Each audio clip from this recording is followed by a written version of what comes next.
नमस्कार अमरावतीकर. या पावसाच्या वातावरणामध्ये गरमागरम भजी मिळाले तर यापेक्षा कमाल गोष्ट असूच शकत नाही. चला चला, आज मी तुम्हाला घेऊन आलेली आहे परफेक्ट अशा स्पॉटवर, जय गजानन नाश्ता सेंटरवर. येथे तुम्हाला मिळतो गरमागरम आलू भजी आणि इथला ब्रेड पकोडा एकदम फेमस आहे. इथला तुम्ही ब्रेड पकोडा नक्की ट्राय करा.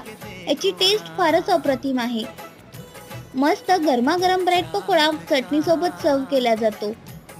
जय गजानन नाश्ता सेंटरचा ॲड्रेस आहे HPM कॉलेज रोड, भूतेश्वर चौक, अमरावती. तुम्ही सुद्धा व्हिजिट करत असाल तर इथला ब्रेड पकोडा नक्की ट्राय करा. व्हिडिओ आवडल्यास चॅनलला लाईक, फॉलो, सबस्क्राईब नक्की करा. अशाच नवीन व्हिडिओसाठी पेजला फॉलो करा. धन्यवाद.